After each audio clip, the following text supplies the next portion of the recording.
Welcome everyone to this week's collective learning meeting. Please remember to mute your microphones unless you want to ask a question, and Tim will go over the schedule for today later on. And feel free to use the chat box. If you type a question there, Christine Tang, can ask the question for you later. Our presenter today is Timothy Clancy, who earned his PhD in System Dynamics at WPI last year, and is the founder of the consulting firm Dialectic Simulations and runs the InfoMullet. Now I'll hand it over to Tim. Thanks, Christine. Appreciate the opportunity. Wanted to give an update. I've been at these CLMs a few times presenting the terror contagion hypothesis, and the goal for today is to really move beyond the dissertation. We've done some work collecting evidence and then also look for feedback. So a big part of today is to get feedback from the participants about how to handle experimentation, testable predictions, falsification, and complex systems. Real quick, I want to do an appreciation to Kathleen Oviette and Valeria Stevens. They are part of the research team that is helping carry this forward. They are on the line, but listening in because, as we all do, we have other hats we wear, so they're probably going to be listening in. Also, quick content warning, which is that this presentation, unlike my last, it obviously talks about mass shootings and terrorism, but it does include specifically images of weapons and perpetrators and quotes from manifesto. So there are some difficult things in here, but there's no imagery of violence and victims. So I just wanted to get that out of the way. If any of that's concerning to you, this is going to be recorded and put up on YouTube, so you can fast forward through those parts and sort of focus on the bits you want. Today's presentation, as we go through it, the intent of the structure is to do a quick overview on the terror contagion hypothesis. Again, this is an ongoing research project where I've done several presentations on this. I don't want to go too in depth of it because the second portion is to go over initial observations and evidence that are post-dissertation. So as we'll go through, we collected a lot of data in the dissertation. We made some predictions in the dissertation at the dissertation defense that we now have incidents and cases and evidence that came out after the dissertation that we can use to begin examining against those predictions. And really the goal here is to get to that facilitated discussion, which is to talk about this question of when we deal with complex systems, whether it's radicalization or healthcare or climate change or even something inside a large business, how do we talk about experimentation? How do we talk about falsification? That's really the discussion I want to get to. So this is the overview of the agenda for today. To get you in mind, those questions to keep in mind for discussion at the end. I won't be taking questions during, because the goal is to get through the material to get to the facilitated discussion at the end. But the three questions to sort of have in the back of your mind from whatever perspective you have is, what roles do you see for experimentation, prediction testing, and other confidence building measures to improve hypotheses developed in the simulation? So we're all familiar with creating a simulation. There's confidence building measures within the simulation, but I want to sort of broaden that and say, what other forms of evidence or hypothesis testing or methods can we use now that the simulation is out and describing the real world? How can we bring the real world back and compare it against the simulation? Specifically, as an element of the above, what role should falsification play? This is the Popper concept of you falsify your experiments, which means you give criteria by which you know it is not true.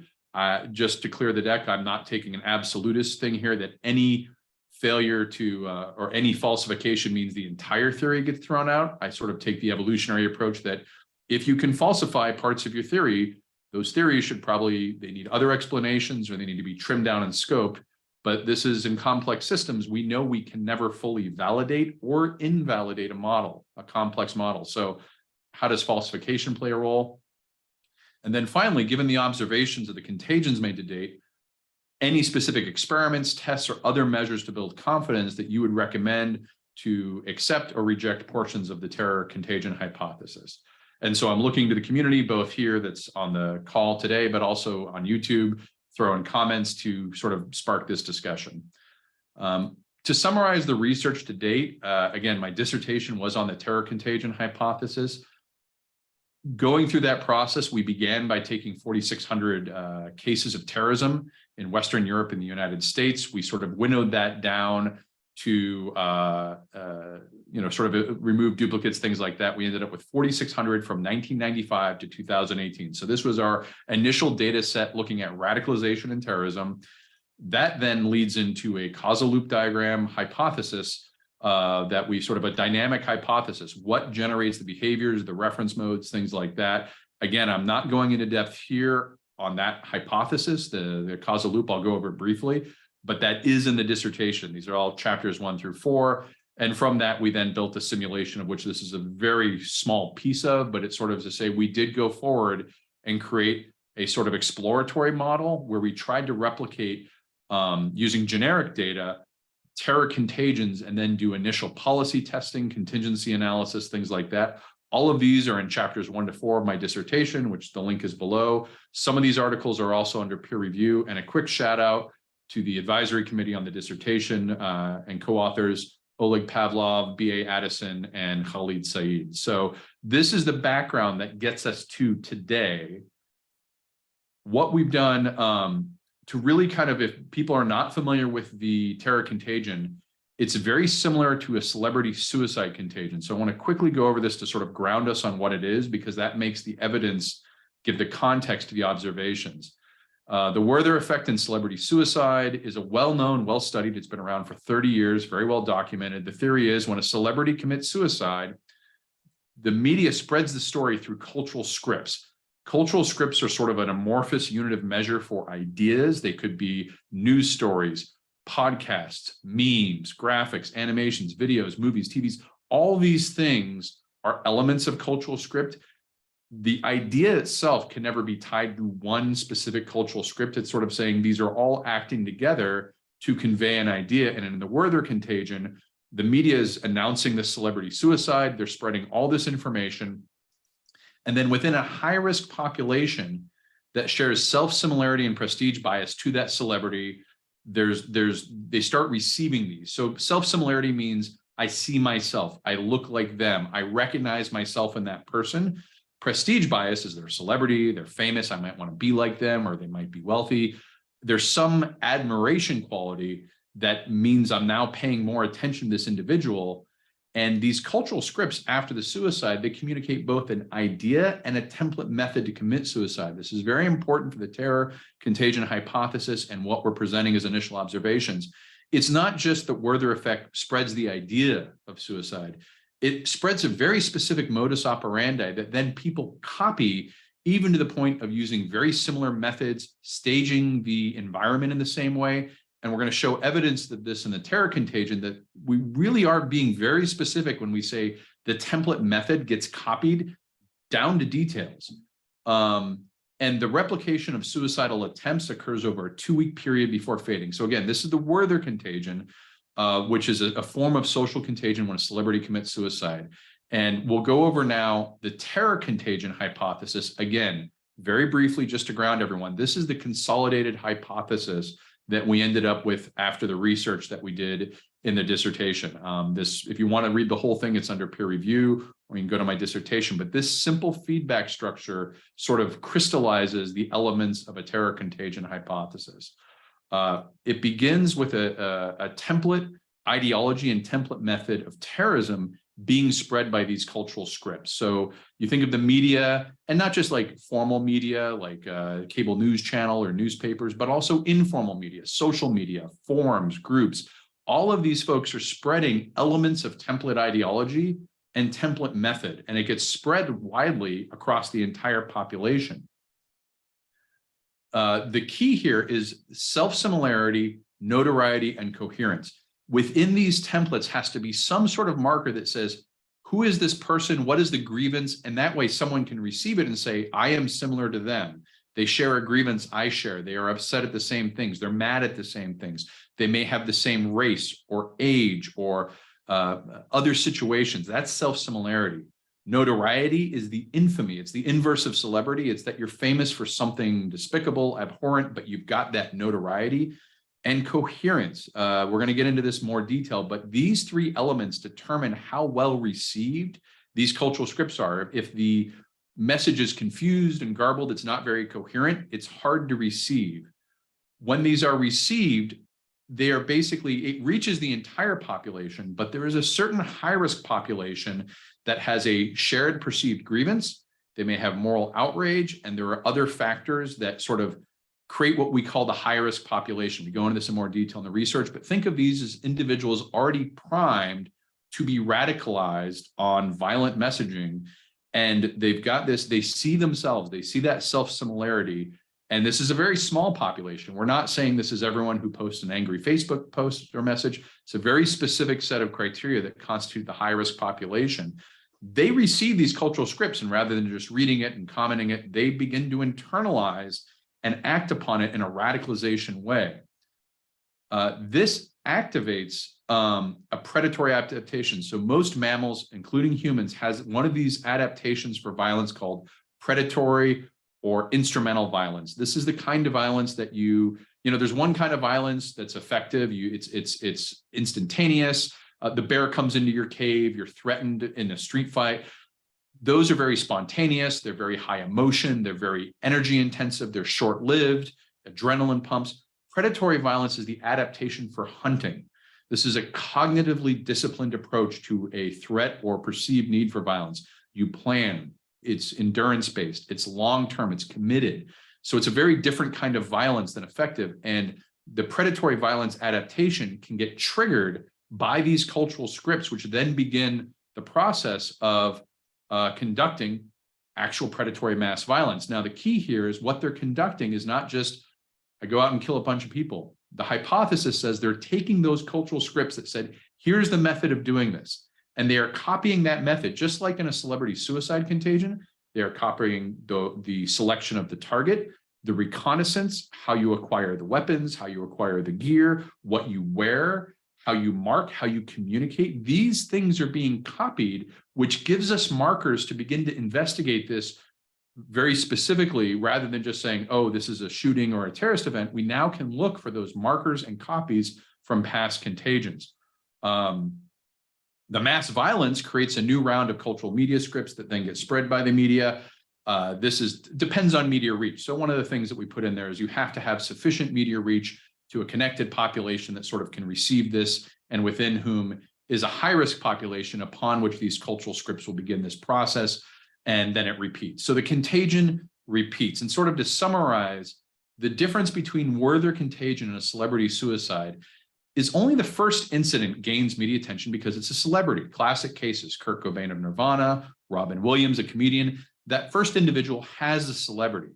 And they spark a suicide contagion of people who see themselves in them and receive those scripts, but it fades away pretty quickly because no subsequent person has that celebrity.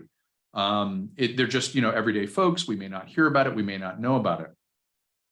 The terror contagion is that the notoriety comes from the violence, not the individual. And this creates a very different dynamic, is that it doesn't matter if you had any celebrity or not. The notoriety that's going to grab the media attention is the number of fatalities you create following that template method. And the subsequent terror incidents generate their own notoriety, which is why terror contagions can become self-perpetuating, whereas Werther contagions sort of fade away. And we'll show evidence that these terror contagions can go on for a very long time. So that's up to sort of where we get for the hypothesis that was in the dissertation, simulation, all that. The current research that we're working on now is to go from that 4,600 all terror incidents we could find in Western Europe and the US over like 20 years, narrowing it down to, we've got about 240 incidents that we think are either attempted or completed terror contagion incidents. Now, what do we define by that? We say there's 4 or more people killed or evidence of intent to kill 4 or more people. A key thing we're trying to do this is get incidents that don't complete, that they get thwarted or averted, because there's a very big survivorship bias in the literature that we only pay attention to the incidents that result in mass fatalities. Ironically, to this case, one of these presentations I gave at WPI during my dissertation, someone asked me, oh, did you hear about the mass shooting that almost happened here at WPI? And of course I hadn't, because it was stopped before it began, and it got 1 paragraph in the newspaper, and that was all anyone talked about it. So we're really trying to find not just the ones that completed, but the ones that were intervened or thwarted, because that's the whole data set. Now, from this data set, we're excluding familial or intimate partner violence, workplace violence, something where there's an existing network of relationships that is part of this, also for-profit criminal or gang violence. So we're trying to exclude other forms of violence from this and really focus on this concept of terroristic violence that we see and sort of is the focus of when we see mass shootings or bombings or vehicular rammings or things like that. It's people, they may know the area, but they don't necessarily know all the victims. There's not an existing personal relationship. We want to identify active and inactive contagions. Part of our evidence gathering was finding contagions that didn't spawn and perpetuate and say, why didn't those? And then compare testable predictions and contingency analysis against the data set. Now, a big caveat, these are initial and early observations only. Like these, for those who are new to these CLMs, these are working draft presentations designed to solicit feedback and get information. This is not peer reviewed. This isn't even a complete data set. I mentioned Valeria and Kathleen, the research team working on this. We're still going through these. So keep in mind, these are just initial observations, and we're sharing them to get that dialogue and feedback going about how do you test predictions and experiments. So that leads us to what are the testable predictions of the terror contagion hypothesis? Now, when I defended my dissertation in April, I listed a handful in the dissertation defense. These are also listed in the dissertation. But the first prediction is that contagions are global. There's this perception that terrorism is country specific, and you'll see in the literature a lot of comparisons between US terrorism and French terrorism and things like that. The prediction, given the terror contagion hypothesis, is that they are global. It is not defined by a country border, but more who can receive those cultural scripts. So language and things like that matter, but it's not defined by a specific country. The terror contagions have profiles in template ideology and template method. This is a prediction where we said you will see very specific replication, and we should be able to get evidence on that. And we hope we've gained some to share with you today. A key prediction is that contagions are on the received versus intended cultural scripts. What does this mean? A terrorist thinking ahead plans a certain event in a certain way that they want a certain outcome. Often doesn't go according to their plan. Things change.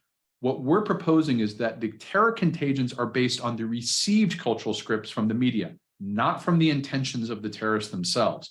This is a key aspect to show that this contagion is not necessarily a clear mechanism of exact communication. It is the received versus intended scripts that are what are acted upon. Self-similarity, notoriety, and coherence are more important to contagion spread than template lethality. When we think about, if we imagine, say, the military planning an operation in a war zone, they would probably look for the most efficient method and compare and contrast optimal means of doing whatever it is they wish to accomplish the mission. In contrast to that, we're saying these terror contagions, because they focus on who is like me or who do I find notorious, self copies same. They're same copies same.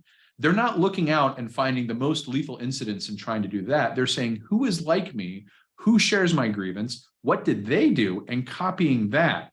And that means that ISIS copies ISIS, incels copy incels, Columbine shooters copy Columbine shooters. They're not exactly going out and doing whole source method searches. They're following within these vectors of self-similarity, notoriety, and coherence to copy someone who is more like them. Template method must be sufficiently simple to replicate, and crossover of method can occur due to temporal proximity. We're not going to get in these last two too much because of time, but I did want to go on the first four and show some of the evidence we had. We may come back later to talk about the bottom two because we have some examples of that. So active contagions, what are the ones in our research that have really popped out? An active contagion is an ongoing violent terror contagion that is continuing to happen even through today. And there were three that we highlight in our data set. Let me clear the table here, left to right, then top to bottom. Across the top are the three contagions. It is the Columbine style school shooting that we sort of associate with school shootings. There's something called the Great White Replacement Conspiracy Theory contagion. This one is a little less known, but a lot of the events we associate with mass shootings are associated with this contagion. I'll call it out. And then inceldom, which is, I think, fairly generally known as a concept. But these three contagions were showing they have a clear seed event, a distinct individual seed event, which was then the replication and the contagion spread from there, and they're active ongoing. So the seed event for Columbine is obviously the shooting in 1999. 13 were killed, 24 were wounded. It is probably one of the most heavily broadcast and media intensive events in the 90s outside the O.J. Simpson trial. The Great White Replacement Conspiracy is well known in Europe, a little less well known in the US. It was the Oslo and Utøya, Norway attacks in 2011. These attacks actually killed 77 people and wounded 319. So it was a very devastating, complex attack in 2011. Inceldem is the Isla Vista attack in California, 2014. It killed 6, wounded 14. It was a combination of vehicular rammings and shootings. Now, I try and avoid using the names of the shooters. So what I do for naming events is a city and a date. I do that. You'll see some names in here, but generally I don't try and name the perpetrators too much. So we say these are active contagions, right? In the data set, when we're looking at the number of incidents and killed and wounded to date, the Columbine has at least 76 incidents. I've got 20 incidents I haven't even coded yet that could be Columbine. But even within the 74 we have, there's 374 killed, 665 wounded. In the Great White Replacement terror contagion, 19 incidents we've identified, nearly 250 killed, 450 almost wounded. And in the Inceldem, 11 incidents, 70 killed, 72 wounded. So these are serious, when you think about terrorism, these are serious contributors to the underlying violence as distinct terror contagions that we probably aren't seeing. And that's part of where the hypothesis designs to say, should we begin looking at these as groups of contagions rather than individual events? The time to the first attempted replication and the time to the first completed replication. This was surprising to me. Columbine, the first attempted replications was 8 days later in Canada. The first completed replication, however, took 195 days, and that was in Germany, Bad Reichenthal. Now, what's immediately interesting is when you think about where they're contagion and celebrity suicide, those are often in 2 weeks. And here we see that even the first completed replication takes hundreds of days. There's a very different template method than when we talk about terror contagion versus suicide contagion. The Great White Replacement conspiracy, the first completed incident and the first attempt was almost 500 days later in Russia in 2012. Now, that's the first, but 2 weeks after that is a mass shooting most people on this call are familiar with called Sandy Hook.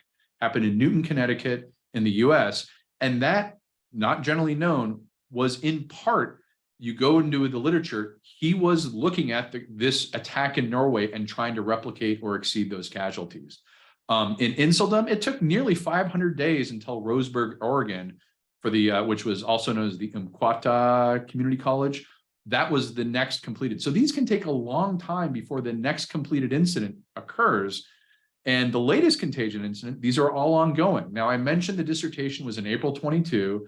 So the latest Columbine shooting was in Izvek, Russia in September 22. The latest Great White Replacement conspiracy incident was in May of 22 in Buffalo, New York. And the latest Inceldem incident was in St. Louis, Missouri in October 2022. So part of what we're saying is we made these predictions at a point in time. Now we have incidents after those. How do we go? What's the method of sort of, do the predictions hold weight? What's the validity? So the first prediction is that contagions are global. And I mentioned the time to first international attempt across the three contagions, CSS, GWRT, and Incel, 8 days for Columbine in Canada, 480 days in Russia for the Great White Replacement theory, and it almost took 1,500 days. So that first attempt, international attempt, was Toronto. That is a very famous vehicular ramming and shooting attack in Toronto, where unfortunately a lot of people were killed and injured. But it took 1,500 days for that first international attempt. But then when you look at the countries in the contagion, they are broadly represented. Obviously, there's a bias to English speaking. We're looking at contagions that are communicated in English and things like that. But you look at these countries, Brazil, Canada, Finland, France, Germany, Mexico, Netherlands, Poland, Russia. I mean, for the Columbine shooting, this is not a US distinct phenomenon. Likewise, for Great White Replacement, Germany, New Zealand, Christchurch, New Zealand, that was a Great White Replacement terror contagion.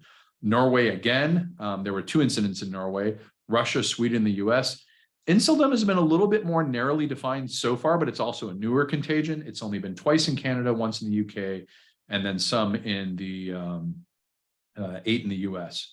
So, I mean, how do we think that this is global? Well, these are the incidents across the world that are fall. Now, how do we know what a contagion is? Gets to the second prediction, that the profiles in template ideology and template method are distinct. And I want to be very clear here that we're not trying to say the template ideology is I'm upset at the world and the method is to go shoot someone. They are very distinct. And we're going to show here some of the evidence we've collected that shows how distinct and discernible these markers are within a contagion. Now, we're going to use the Great White Replacement theory contagion The first one is idiomatic phrasing. So this is going to get into some manifesto language. If this isn't your cup of tea, might want to pause here. But in the first one in Norway, he wrote a 1,500-page manifesto. And in page 364, so he's already done a couple hundred pages, he brings up this concept of, you compare white Americans to white Europeans, the American birth rate is somewhat higher than those of the Scandinavian nanny states, but still lower than the replacement level. The replacement level, this is where the term great white replacement theory comes from. It's a conspiracy theory that whites are being replaced. In recent years, though, going back to the text, in recent years, though, it has hovered at an all-time low of roughly 1.5 children per woman, and we need 2.1 if we're going to replace ourselves. Now, I've highlighted some phrases in red because I want to show how these fairly particular ideas get copied forward in the Contagion. Again, this is page 364 out of 1,500. He is not being very concise here. In Christchurch, New Zealand in 2019, the manifesto was much shorter. The manifesto was literally titled The Great White Replacement or The Great Replacement. So there's a key indicator there. But on page 4, he says in that manifesto, to maintain a population, the people must achieve a birth rate that reaches replacement fertility levels. In the Western world, this is roughly 2.06 births per woman. He's added a digit of precision. He's moved the concept more forward in his manifesto. The manifesto is, as opposed to 1,500 pages, full text, no paragraph breaks.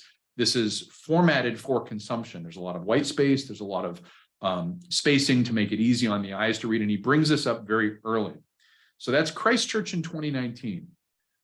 2022 May, Buffalo, New York, 2 grocery stores were attacked. This is after our dissertation. So this is the new evidence. In his manifesto, he says, if there's one thing I want you to get from these writings, it's that white birth rates must change. Every day, the white population becomes fewer in number. And here he copies exactly the words of the previous shooter. To maintain a population, the people must achieve a birth rate that reaches replacement fertility levels in the Western world that is about 2.06 births per woman. He has gone to the specific decimal place of the previous shooter who was 3 years ago. This is what we mean by markers that can be discovered in template ideology and template method. Structural analysis, they're not just copying ideas, they're copying the structure of how they frame these. Again, left is Christchurch, New Zealand, 2019. Right is Buffalo, New York, May, 2022. On the left, why did you choose this time to attack? The best time to attack was yesterday. The next best time is today. Copied exactly word for word in the Buffalo. In New Zealand, page 22, by living in New Zealand, weren't you an immigrant yourself?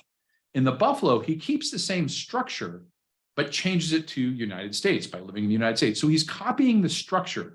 These, in the Christchurch manifesto, these are presented like a frequently asked question or self-interview. He's copied that in Buffalo, the same interview style questions and answers, and he's just sort of swapped out. New Zealand, did you or do you personally hate Muslims, a Muslim man or woman living in their homelands? Answer, no. Buffalo, did you or do you personally hate blacks, a black man or woman living in the homelands? No. So you can see here the structure is being copied with a small modification of words to fit the context, but it's literally almost a cut and paste. Another type of template ideology is citation analysis. They often cite individuals in the Contagion that they are drawing inspiration from. So the Buffalo Manifesto lists 10 named individuals taken as inspiration. This chart lays out, the research is here at the bottom. It lays out every shooter in the Great White Replacement Terror Contagion who has identified themselves as one and shows how many times they were cited by other shooters. So you can see here Anders Breivik, Norway, Dylan Roof, that's Charleston, Bowers, Tarrant. Tarrant is Christchurch, and then these other ones were emulating. So you can see here Tarrant in New Zealand quotes Breivik 3 times. But Tarrant himself, who has done this much shorter, sort of media-friendly manifesto, is cited by every subsequent Great White Replacement Terror Contagion shooter. And in fact, Gendron, who was the perpetrator of the Buffalo attack, cites him 6 times. Now you can see now there were 10 listed, but only, this doesn't list all 10. Some of the people they cite do not actually are associated with this, but they're by specific, like there was a Marcetta, Italy attack where the person was a white supremacist, but disavowed any belief in this Great White. It was a retaliation attack. There was another one in Finsbury, UK, where someone drove a van into Muslims. Again, his motivation seemed retaliation coupled with a healthy disconnect of sort of an ultra-nationalist viewpoint, but himself did not say anything about great white replacement. But these shooters are identifying people in the Contagion and citing them and quoting them. Now, this is all template ideology, right? Template method, we're now getting into material artifacts, and these next images are of weaponry used in it. There's no violence or images of violence, but these are the weapons that were used in mass shootings. And I think it's pretty striking, so I want to share. The weapon markings in Christchurch, he used white lettering on his magazines and rifle to list not just events historically that he associated with this conspiracy theory, but list the previous perpetrators in the Contagion. So this is something I think he innovated. I got to go do some more research, see if this appeared out, but I think this is the first time. In Buffalo 2022, his weapons are marked the same. He changes some of the words, but he's still putting on there the people that he's being inspired from. So now you have a material marking that is very distinct from any sort of ideological. You can simply say, did they use white lettering on their rifles and weapons and gear? And be like, okay, is this part of a terror contagion or not? We have a very distinct piece of evidence here that can indicate, even if the shooter doesn't leave a manifesto or it doesn't survive the attempt, these are markings we can begin to use in the material body. Also, when it comes to their gear, the body armor markings, the Christchurch shooter used a specific symbol on his chest. This is a Nordic symbol coming from pagan folklore, but it's been appropriated from white supremacists. He put it on his body armor, he put it in the middle, and the Buffalo shooter did the exact same thing, exact same symbology. Now, if this was just without anything else, we could say, well, they're generally within the white supremacist movement, but with the other material markings, it tends to lend credence that they are copying very specific elements, intentionally or not, from the previous attacks. Continuing with both template ideology and method, this material marking sometimes is a form of citation analysis or citation credit and copying. On the left image is the Columbine shooting of April 1999. I think that's the only major photograph that survives of the shooting. It's taken from a security camera inside the cafeteria. The perpetrator on the left is wearing a white shirt. He carries a shotgun and he commits suicide with that shotgun in the library. The perpetrator on the right has a black shirt with the word wrath on it. You can't see it from this angle, but it was reported. It says wrath. That's 1999. In Russian-occupied Crimea, 2018, the Kerch shooting, the shooter wore a white shirt with black letters that said hatred in Russian. He is fusing the clothing of the two previous perpetrators, and he's carrying a shotgun and killed himself with a shotgun in the library. Now, that could be circumstantial. We don't know for sure, but it certainly looks that he's emulating very specific modus operandi details, even to how he kills himself with the previous shooting. And there's a lot of citations that this isn't the only evidence of the link to Columbine, but this is a pretty compelling one. After our dissertation in Izvek, Russia, these are the weapons and magazines of Russia. Now, it's a little hard to see, but those braids that he put, this is a Russian individual in 2022, those braids on the pistol, braided into those are the names Klebold and Harris, which are the perpetrator in English, which are the perpetrators of the Columbine shooting. And he's made more markings on his magazine that link to the previous event. So these are not just abstract linkages to previous, these are very discrete, tangible, evidenceable material markings that we can use for these terror contagions.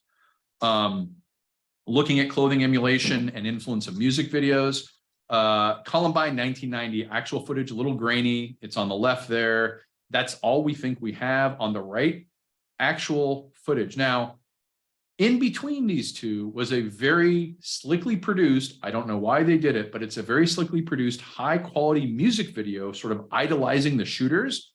And I'm going to put that in the middle, right? That's the Columbine 1999 music video. So who is the one individual in Kerch copying? Is he copying the grainy image on the left or the sensationalized, idealized Hollywood version in the middle?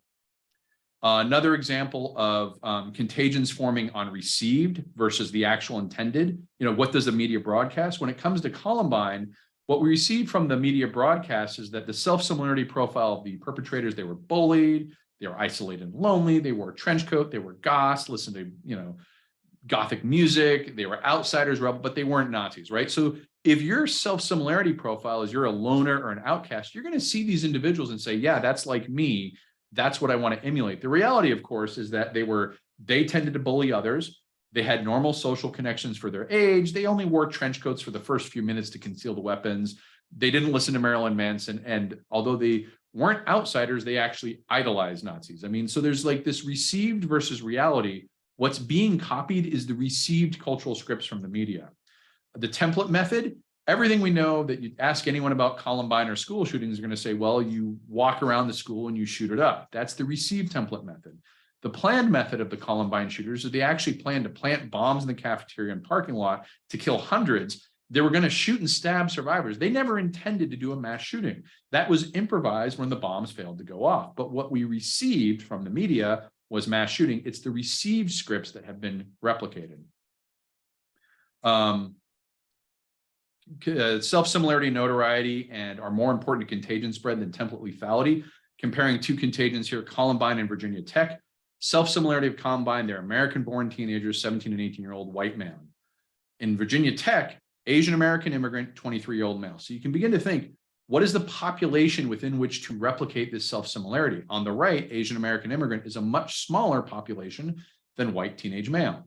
The notoriety of Columbine was very high. They were portrayed as this sort of infamy, outcasts, rebels, mass murderers. On the right, it was very low. He was portrayed as desperate, high degrees of mental health instability, sort of a perpetual loser. The presentation was much lower. The coherence on the left, Columbine had a very high coherence, not just from the shootings and videos that the perpetrators did themselves, but the mass media coverage, which did documentaries and detailed diagrams, conveyed the template method. On the right, the coherence was low. The manifesto was rambling. It was hard to follow. However, the template method on the left was improvised, right? They didn't intend to do that. They just sort of made it up. On the right, in Virginia Tech, the template method was highly sophisticated. He locked the building from outside. He went up and scouted classrooms, so he knew which ones were occupied. He's very methodical in his shooting. There were two shootings on the Virginia Tech campus. He paused to send out a multimedia package in between the two shootings. So very sophisticated method. And you can see this, that the casualties of Virginia Tech, much higher than Columbine. It remains one of the most lethal mass shootings in US history, 33 killed, 17 wounded. But when you look at contagion replication, the higher notoriety, the higher self-similarity, that's been replicated 17 times. Virginia Tech, as far as we can tell, that's only been replicated 5 times, 3 in the US, 1 in Brazil, and 1 in Germany. Never by a white male and only 1 by a teenager. They all used pistols, just like the Virginia Tech, but they were all either of non-white races or biracial. Some of them had, one of them was an Asian American immigrant who had mental health problems. They're seeing themselves in the Virginia Tech, much smaller pool to pull from, therefore less replication. Selected simulation contingencies. So we published this in January 22. This is in the Systems Journal. We tested contingencies that you need to have to make an active contagion. The seed event requires broadcast of both template ideology and template method. The high-risk population can be small. It can only be, 3,000 people is sufficient within which to get this. So we're not talking a large population. The seed event fatalities must be at least 10 or more to get that initial media burst. Average fatalities need to be about 10 to 12. Pathway to violence success rate, that's how likely they are to get to the point where they start the attack, has to be above 40%. Out the door success rate. So when they leave and begin the attack, it has to be over 60. So from this, we've begun looking through our data set to identify active and inactive contagions and see how they stack up to these contingencies. So the ones in green are the active contagions. The ones in red are inactive. So seed event casualties, you can see sort of to clear the chart left to right.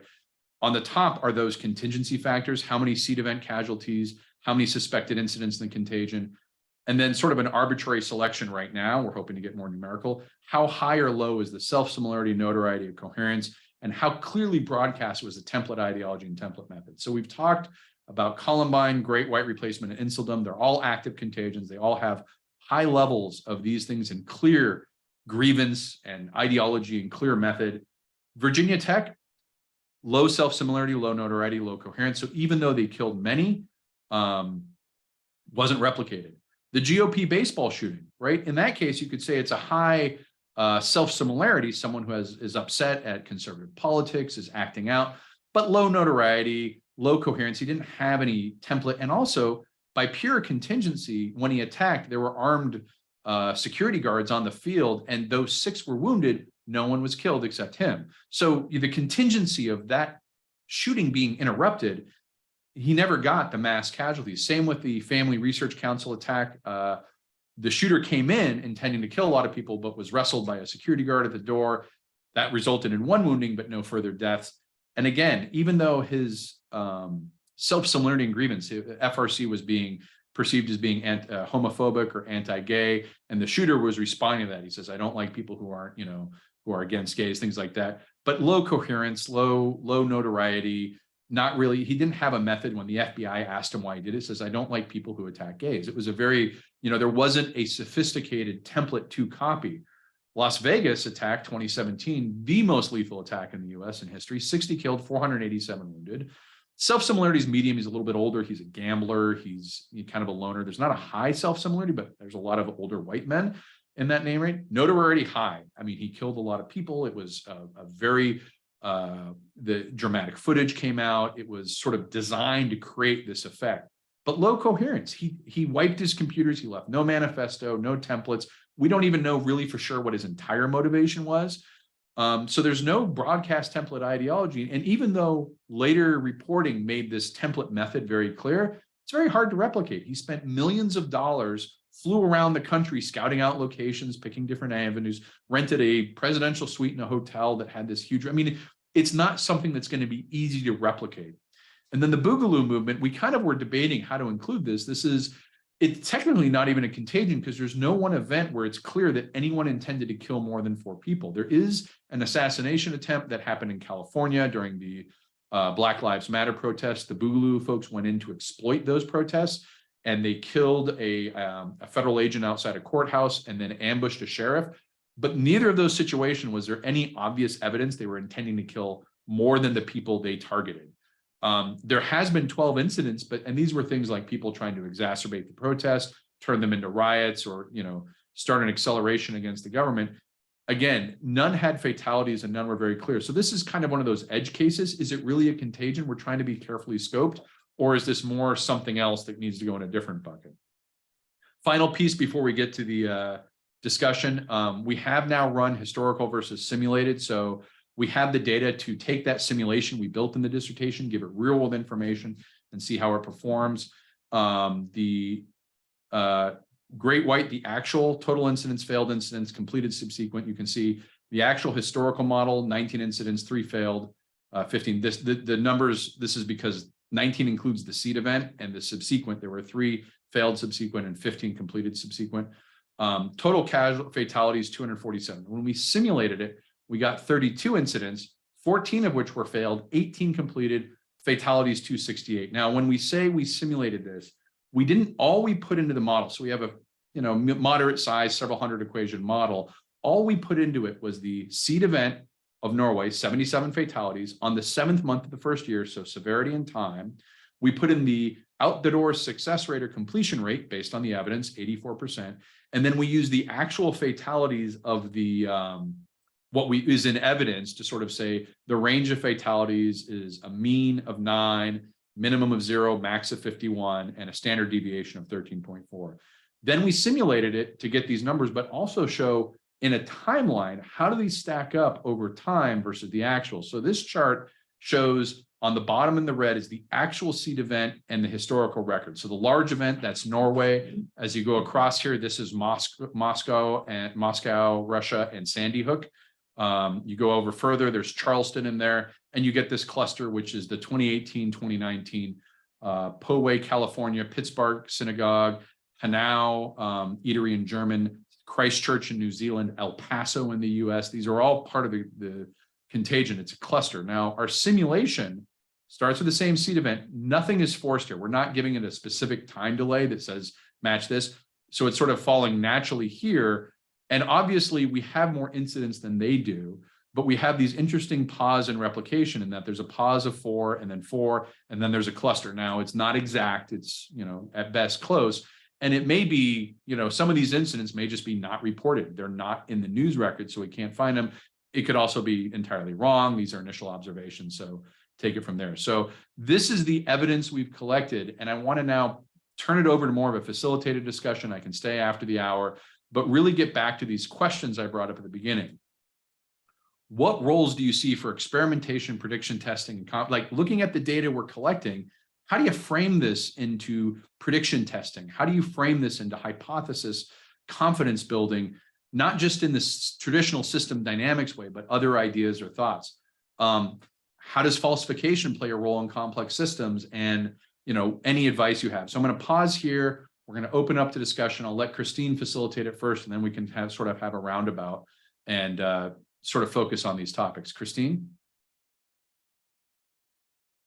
Yeah, so Jim made some comments in the chat. I don't know if you want to unmute and ask yourself.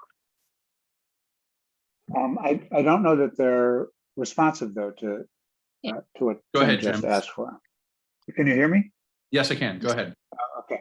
The comments I made, I don't think are responsive to the question that you wanted. So your question was what's the role of experimentation, prediction testing, et cetera. I think that it seemed to me that you did a really good job of using data to establish that there was this imitation going on. Oftentimes, I think in system dynamics models that you do for business, there's not much controversy link by link in a, say, causal loop diagram or a model. And the controversy has to do, and so that means there's not controversy about the existence of the loops. What there's controversy about, or what's not known, is most importantly for what I do, and probably for you do too, is what's the behavior like, and then of course, secondly, what can you do about it?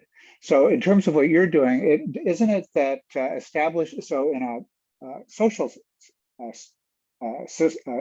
system like this, the links are not established as clearly. So isn't what you've done establishing the fact that there is contagion?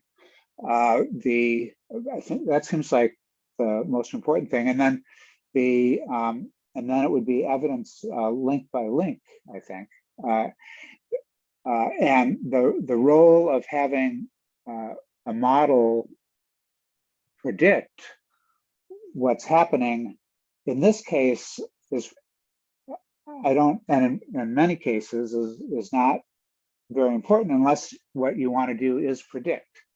The main, I think, question about say usefulness of the model and whether you want to the usefulness, which is, I think, more important than confidence, is well, do you have ideas? Does it foster ideas that, and perhaps testable ideas of what you can do about it? So, for example, if you published more details about the perpetrators so that people could see that they're not similar in a lot of cases, would that diminish the would that diminish the strength of the reinforcing loop? So those are, I guess, some of my thank you for those insights. Incoherent. No, you are most coherent. No, I think that's good, because part of what we are trying to do is, you're right, it is a novel hypothesis. You'll see some discussion beginning to emerge about contagions and copycats, but we're really coming out strongly. And the purpose of this is not just to say, here's an explanation, but if it is true that this is being spread through cultural scripts in a contagion method, to your point, that does open up novel policy ideas that lie within the realm of cultural scripts. We can obviously test momentum solutions of arming teachers, hardening schools, better enforcement, those can be tested, but we can also begin to test novel things like, can you decrease the coherence of the template, or reduce self-similarity, or deactivate these positive feedback loops? And I think that's where we're trying to get to, is recommending policy solutions, but sort of saying, if we can replicate or at least build confidence that this model is explaining something that's real, then should the conclusions of potential policies merit future discussion as a way to contain this or to limit this. And there's a lot of ideas out there. I've heard some really good ideas from different folks I've talked to that are novel in that way that get into this sort of social contagion concept. Thank you. One more thing. The idea of trying to increase confidence in a model, I don't think that's what you, I guess I should phrase it as a question. Is that really what you want to do?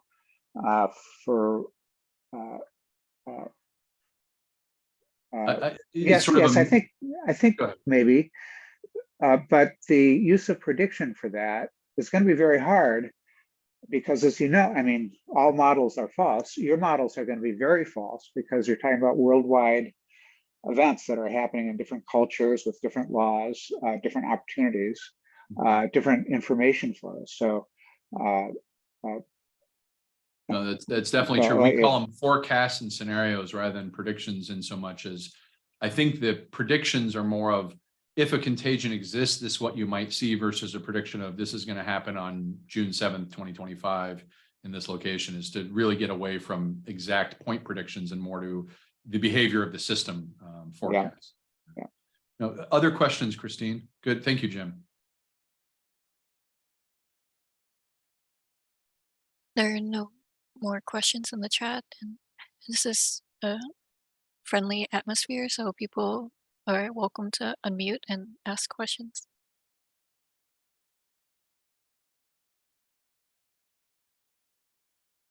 Martha?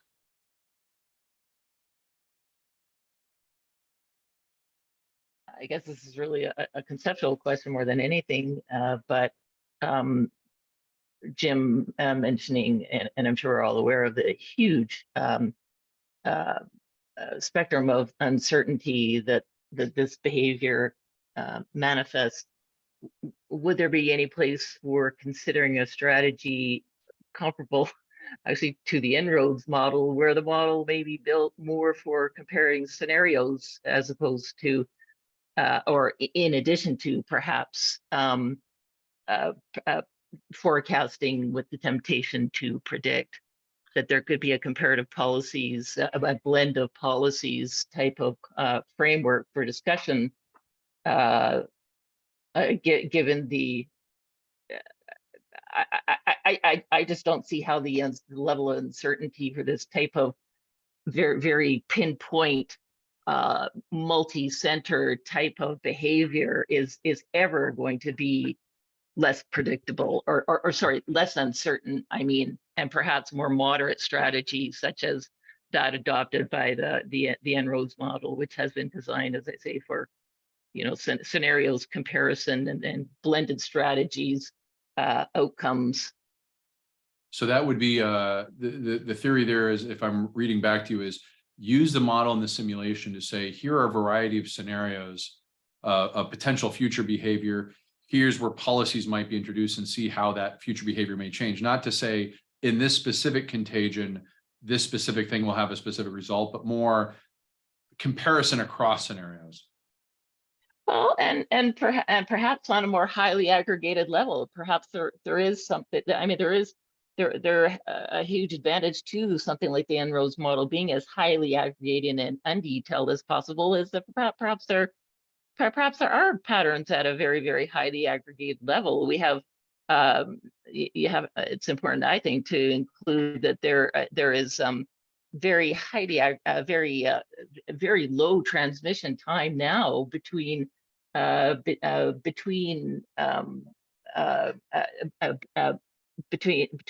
individual knowledge bases due to the massive influx of digital, practically simultaneous communication. Yeah, and that we have a parameter in the model that is the time it takes to spread to everyone, or and it just basically instant. Yeah. These days, we can go historically to test it, but it just sits at an instant level right now. Well, I just can't help but think that technology is going to have, and the rapidity of sharing of contagion is going to have some kind of role to play in the model construction and parameterization. Someone had a comment that I heard someone speak up. I have a question to the back and forth that we have about, well, can we use it as forecasting? that relates it back to basically this pulls strongly on what is accepted practice for suicide prevention. And a core part of this is identifying that a lot of these events are basically very dramatic, very complicated suicide attempts, that none of these people want to survive these. I was wondering, when you have an existing template actually extant and you've identified the template, with suicide prevention, one of the techniques they use is making it much more difficult to use an established method. For example, there's the Golden Gate Bridge is a known location that people jump off of regularly. And one of the things that gets debated is, if you put a bunch of jump barriers, it suddenly makes it a lot harder, and it makes it much harder for people to commit suicide if you put these additional baffles. Like, there's the counter theory that, oh, well, they're just going to do it anyway. But insofar as what we have as research, and I'm sorry, I can't pull out a big bunch of citations, you genuinely do, by making it a little harder, you kick into that urge to humans to actually exist, that genuinely making it a little bit more bureaucratically difficult or a little harder to get over a barrier may be all it takes. Could you similarly take what you identify in an existing template that's bouncing around, and via novel method, like look for novel methods you could make it harder to play out the template to basically grind it down? Because I mean, there's the gun control level, but one of the things I remember, and again, I'm bringing conversations, is you were talking about how people are always carrying rope, or people are having that manifesto. Is there any sort of jamming you could do at that level of just making it just all the little bit harder to basically put your kit together? Is that to me or the group? Well, you're the expert in this, but I did noticed hear- that we talk a lot about forecasting and predicting, but I was also wondering. Some tests on friction in the feedback loops to introduce friction, and if one of them was on here, to sort of credit Mike, I heard this from Mike originally, so it's not something I came up, but like using groups to, for example, take down imagery and information using terms of service violation reports to create friction in the immediate aftermath, so that you think about the stock and flow. There's an inflow of media information and a stock that accumulates that, and there's a forgetting, but that immediate inflow in the immediate days afterwards, can you create friction to reduce the inflow into that accumulation? And then can you also maybe drain that outflow a little faster by introducing both friction and lubricant's a bad name, but something that accelerates the draining. The challenge being, of course, that the internet's worldwide, it's global, and there's all these different places. So even if you get it removed in one spot, it can't. So there is talk about, like, that would be the equivalent of one form of friction, of a barrier to make suicides harder, like an analogy. Another one is to make it harder for them to see themselves. I've seen many shootings that you would think would be replicated, but it wasn't obvious. The self-similarity, the grievance wasn't clear. So simply reporting less on that, to the extent this is where it gets really tricky, because First Amendment protections, we're not just talking a few media, we're talking everyone on social media, that word gets around. But there, I think part of what we're looking at is, what are the friction points if this contagion is holds merit? What are the friction points that we can identify, or the leverage points to sort of switch negative feedback loops and use those to take the positive feedback loops, turning their behavior and trying to get the system to work for us in this very, very difficult, obviously, as I think Martha mentioned, very difficult to predict, very difficult to isolate. It's very statistically rare. So how do you use feedback systems to sort of make the system work for you? I see other thoughts on this, what Valeria just mentioned, from others, before I do see a comment here in the chat. Okay. I see in the chat here, let me read it out from Hannah. This timeline suggests some sort of oscillation from the perspective of creating structural confidence in your model. Can your CLD generate that behavior under plausible scenarios? Yes. I mean, if you go to the dissertation, we do have reference modes, like we do the reference modes of different kinds of contagions, but also the reference mode of what you would want as society. Like your hoped for reference mode would be to drop it. You're feared as it gets worse.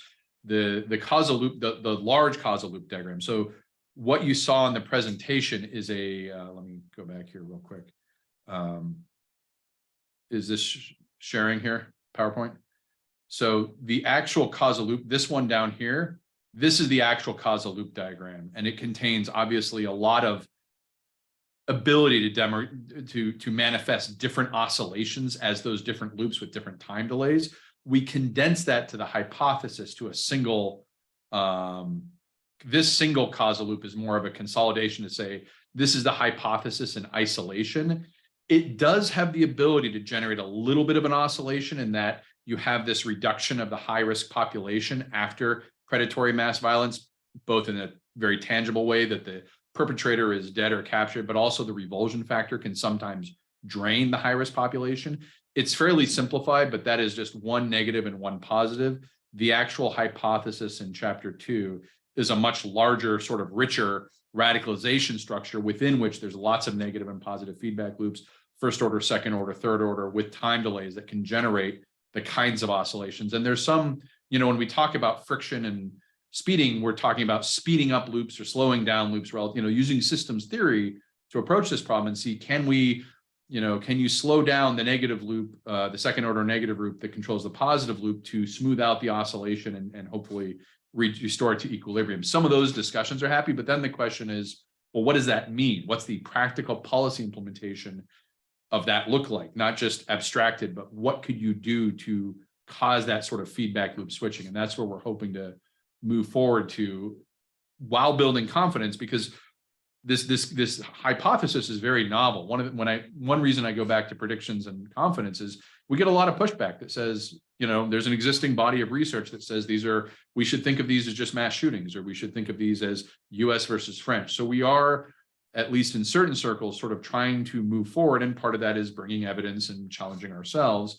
But that's, I think, one of the challenges of getting this. It's not a well-accepted idea. It's not a conventional idea necessarily. There are others who believe in it, but it's not exactly a sure thing so far.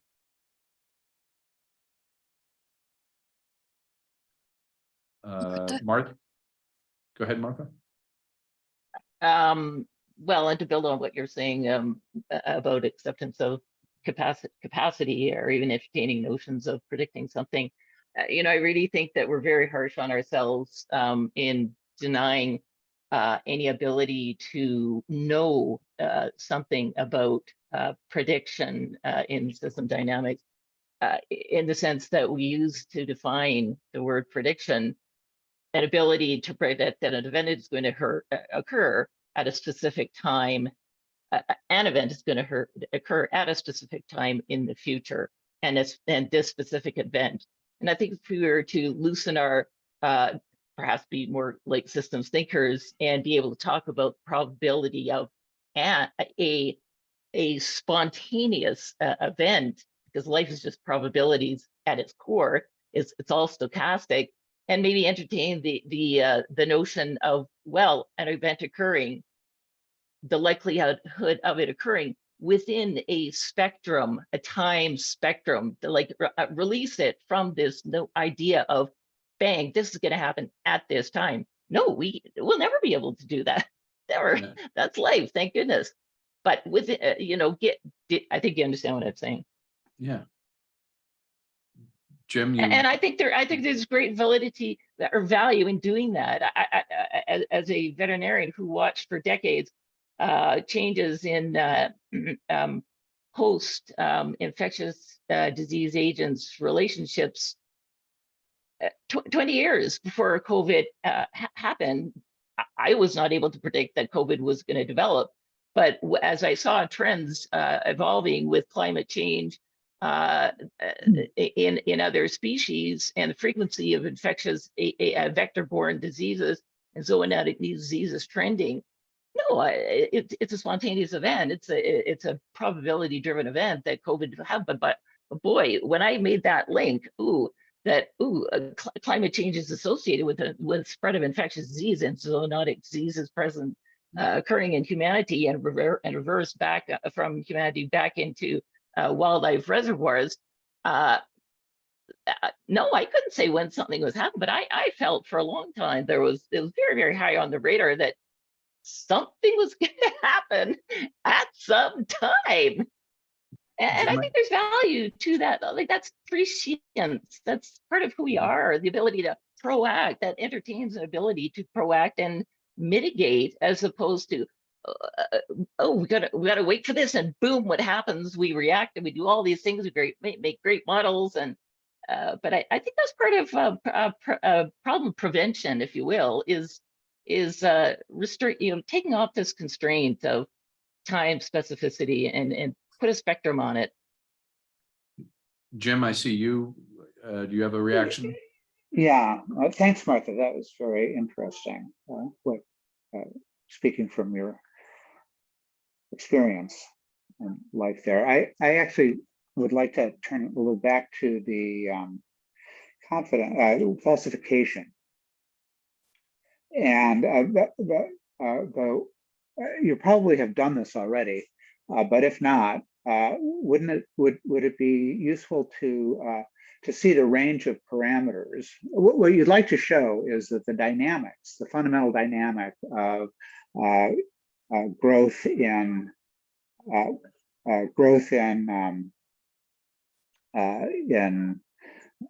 terrorist acts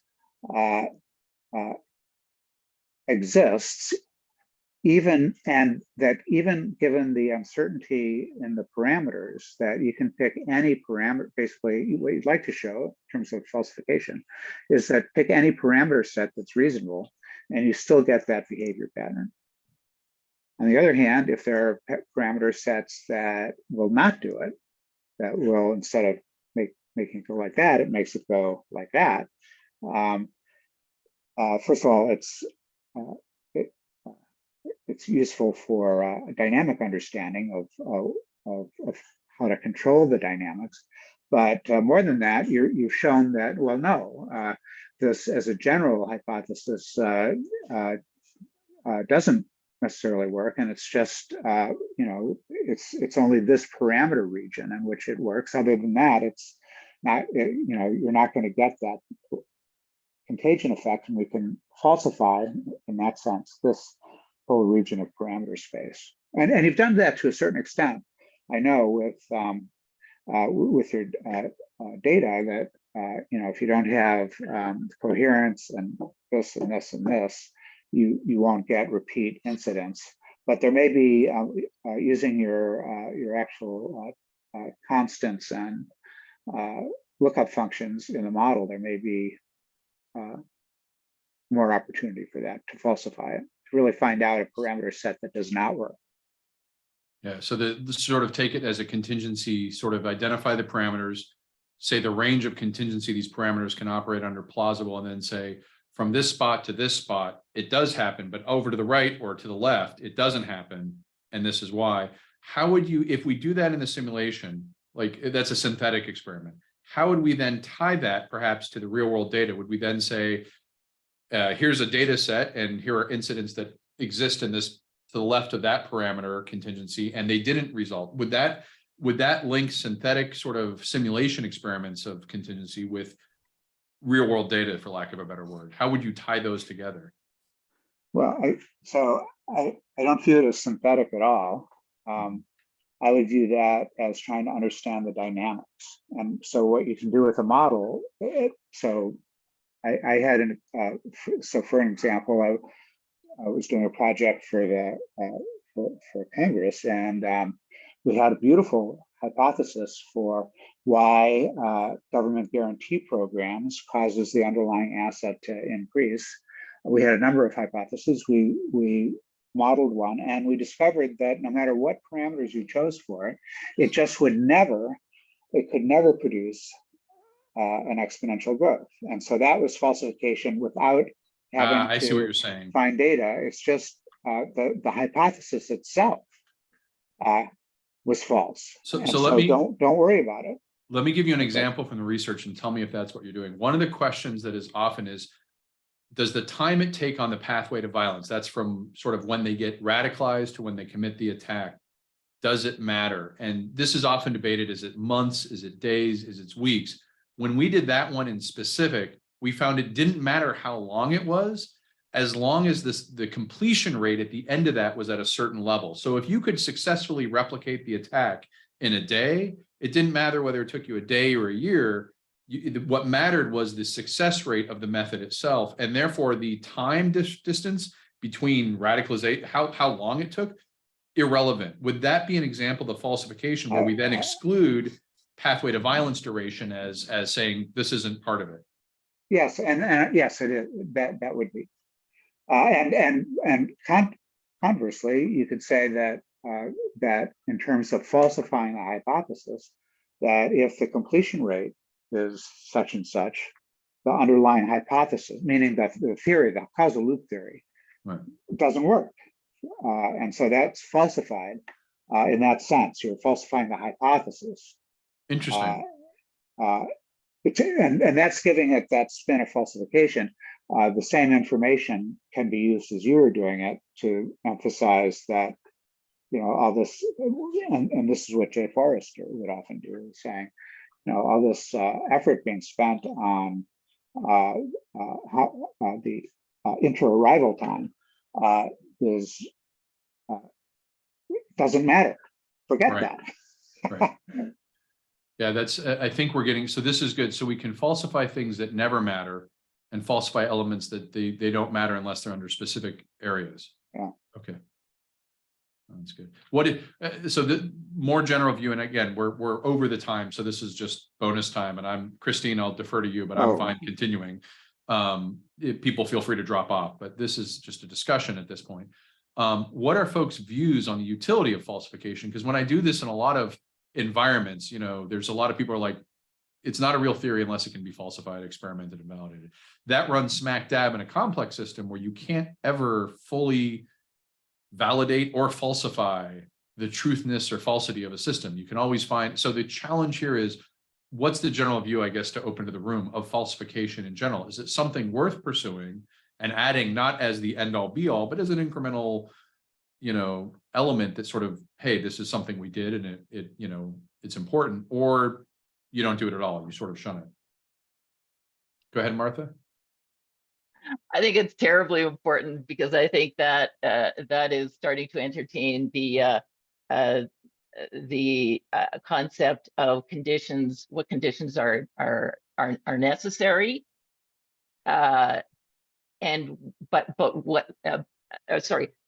what are the sum totality between a condition being necessary but insufficient? In other words, there have to be a multiplicity of multiple conditions, some of which, a portion of which are necessary, are seen as, and perhaps can be considered as necessary. But there are other ones as well, which, because these conditions, they are necessary, but they're just not sufficient. It's like the concept of what triggers an event. Well, there's no single, I shouldn't say that. In complex systems, there are likely few scenarios where a single cause, a single condition has triggered an event. It's typically a multifactorial, multiple causality. Some conditions which are much more strongly influential, others, in their cumulative sense, boop, boop, boop, boop, together, that's the overall complex set of conditions that triggers it, or that is more likely to trigger it. One of the novel things we found in the research that was surprising is when we first looked at template ideology and template method, we treated them separately. Your ideology was your grievance, your manifesto, why I'm upset at the world, whatever your motivation is. Your template method is how I go about doing it. When we ran the tests, and I think this gets a little bit to Jim's point, but it's sort of amplifying yours, we found that you couldn't just have a template ideology and no method, nor could you have just a template method and no ideology. They had to exist together. And we were able to show this in test. And the reason makes sense. I mean, obviously we sort of reasoned it out after the fact. Without the template method, you don't have enough fatalities to generate media coverage that broadcasts whatever you're talking about to the world.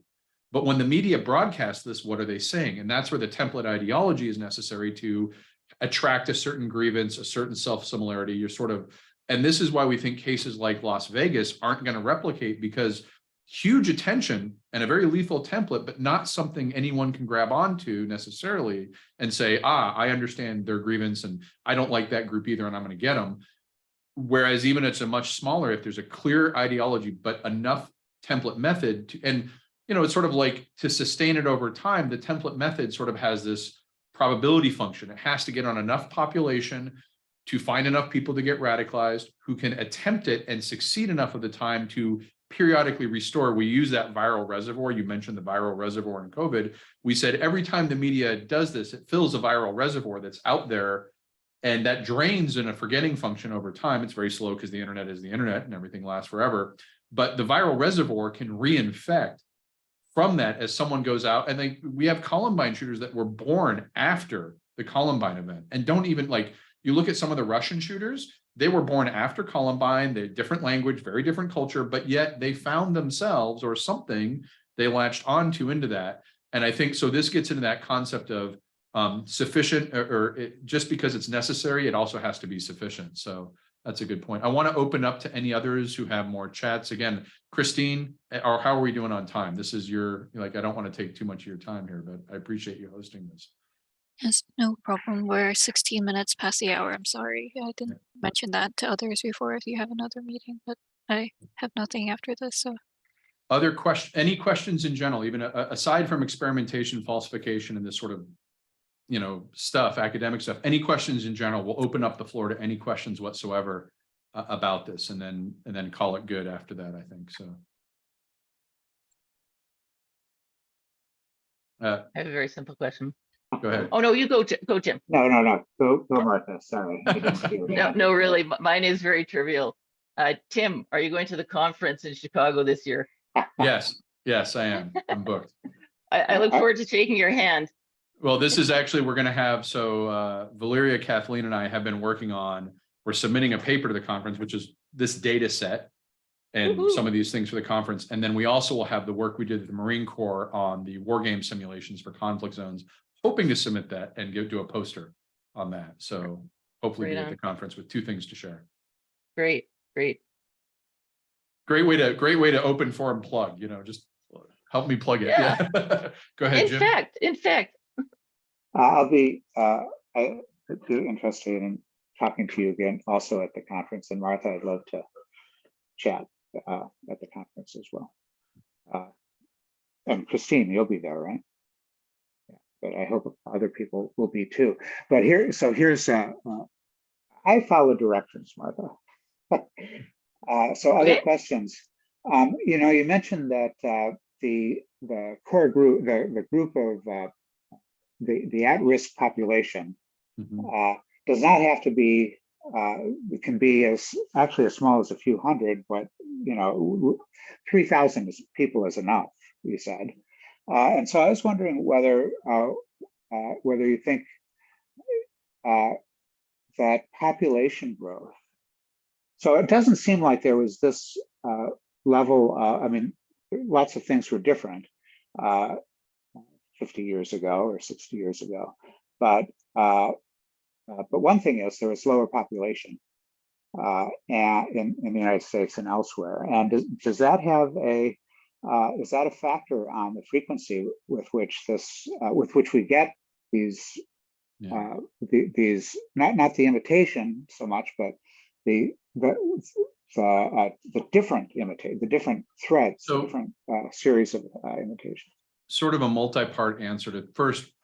I kind of skimmed over this. When we define the high-risk population, there is a body of research known as TRAP 18 that sort of really specifies in the literature what constitutes high risk. And there's a series of 18 indicators that put someone as high risk into this pool. And it is, things you would expect: past criminal encounters with police, failure, career failure to bond with others, career growth, isolate. And it's not one or the other, it's not predicted, but it's saying as a group. So there's a good crisp definition of the high-risk population.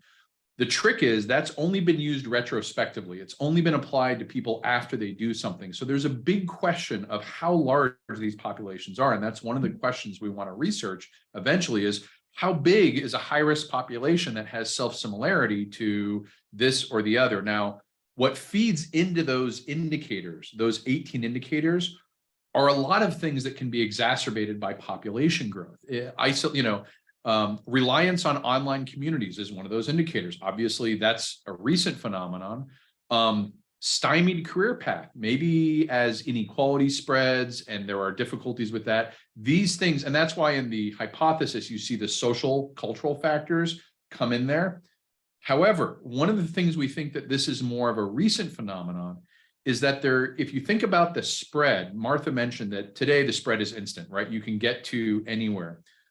One of the predictions we made is that you only see these contagions. The seed event that occurs at the cusp of a media revolution is the one that gets picked up and anchored throughout that media revolution. And if you think about it, if there's so much time between the event and the awareness of the event that things kind of cool off and there's no subsequent, you don't have any subsequent incidents that perpetuate it. So, think maybe 300 years ago, communication's much slower. It would take you a while to get it. It wouldn't be as immediate and impactful.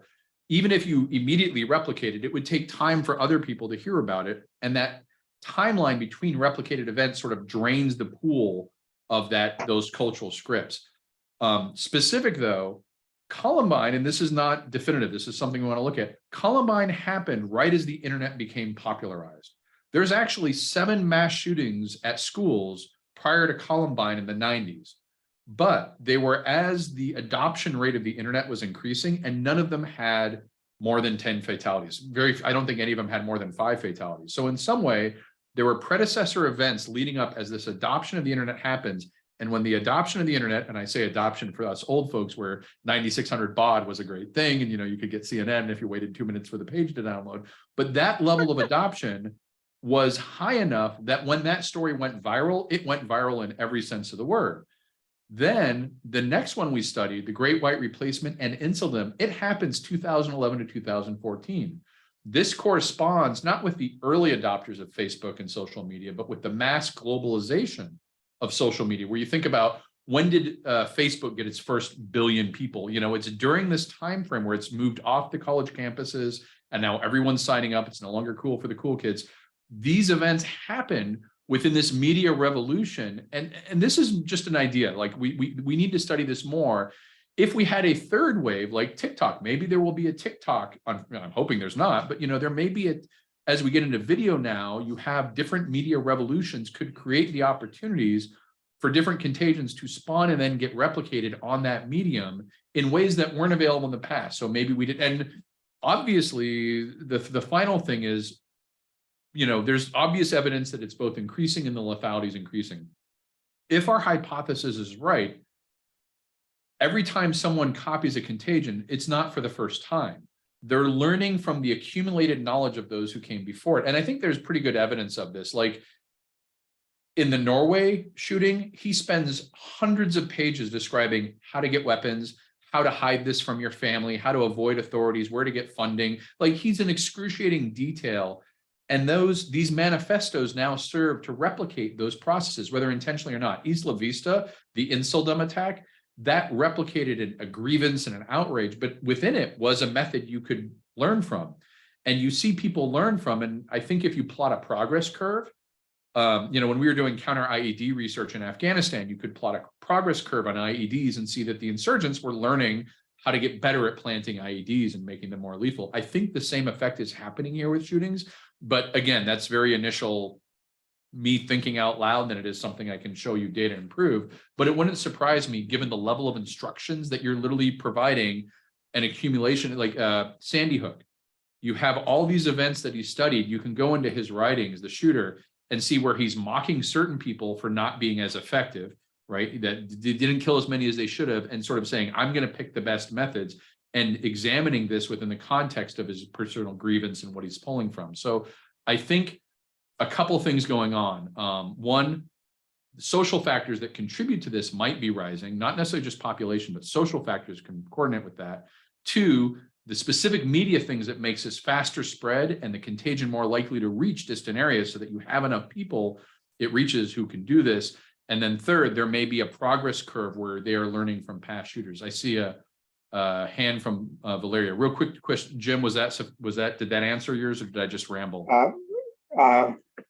That was sufficient. I think. Okay. Although I do have one follow-up, talking about what's happened recently. It would be interesting to, since the fundamental loops, of course, occur, have been with us forever, I guess, particularly if, well, anyway, it'd be interesting to see if you can find any events like in the 19th century, where with and if there's anything that happened when the telegraph that's actually, and there were, I think there were outlaws who must have been imitating each other, and some, I think, maybe with grievances from the Civil War.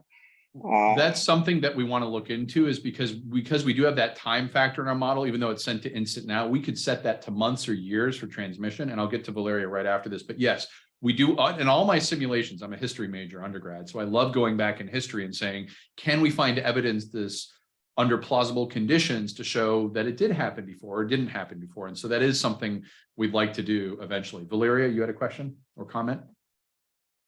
Yeah, I was going to say in point two, to clarify on the internet being a facilitator, it's worth noting that one of the other noted phenomena of the presence of the internet, and this is an example I use for a benign effect, is that there's never been a period in time that people are as good as arcade games as they are now. Even though arcade games are now an obscure hobby, you have these communities that exist to refine and tumble over these hobbies. So it's not so much that you can say, like, again, there's a tendency to blame whatever new media it is as being a facilitating effect. It's that this intersection of ideas is very important.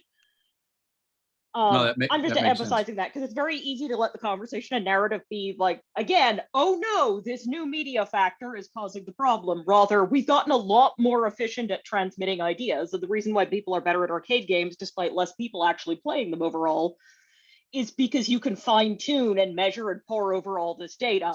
So a lot of what you're dealing with is people having more sophisticated communication tools. Yeah, and I think that that's an absolutely key point, and it leads to an even bigger one that I probably should have put out. Nothing in this are we saying is like blame media, blame video games, any of that, because there's a tendency to sort of, like you said, blame it. And if you look at the numbers, if the internet, if there was a positive correlation between the rise of the internet and the rise of this would have shot off much higher than it has. Like or same with video games, because obviously sometimes the shooters play video games, and that's fine. There's so many people playing video games now that if there was even a minuscule positive correlation, you would have seen a much more dramatic increase than you are, just because of the explosive growth of the video game. So even though we talk about these contagions and I'm very focused on them, they still remain the statistical long tail, extremely rare. You know, we just looked over 24 years, Western Europe and the US, and found 240 events, most of which didn't kill anyone. Those that did killed a lot. So yeah, very key points about the, oh, and Christine mentioned the internet helps spread the word there's a shooter on campus. Yeah, that get the word out for the warning mechanisms too. No, good point, Valeria. Other points or comments? Mike, do you have anything? Hannah, Christine, open the floor. If not, I see Martha has another question, and we'll do one last question with Martha, and then I think wrap it up. Go ahead, Martha.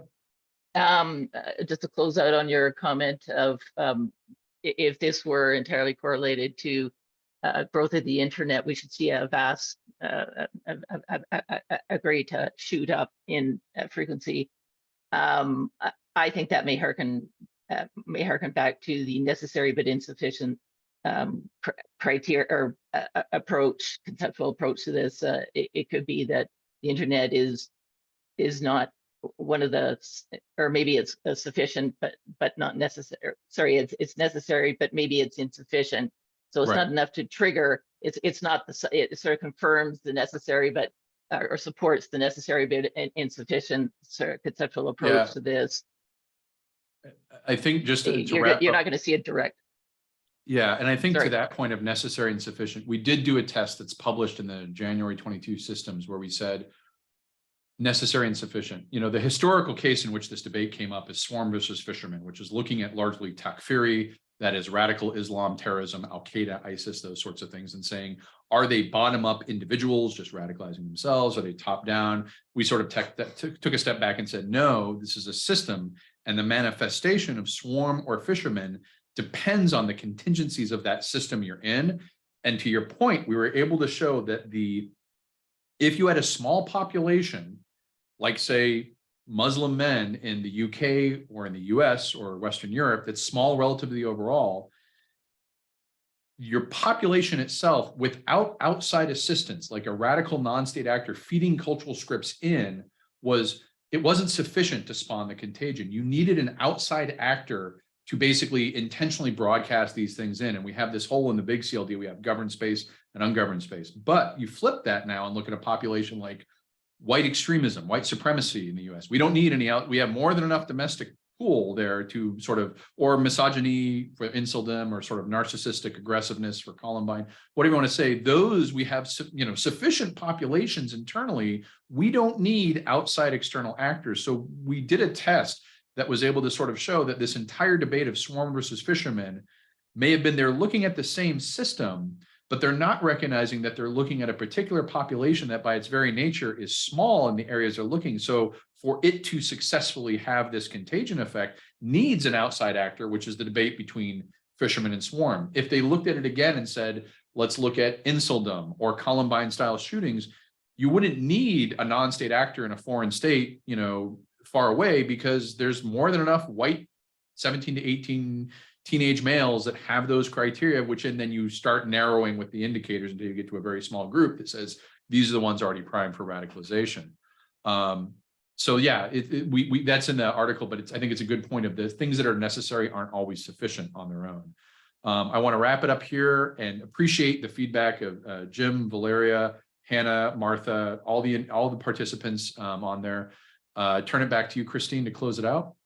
Yes. Thank you, Tim, for presenting, and thank you all for attending today. Thank you. And thank you, everyone.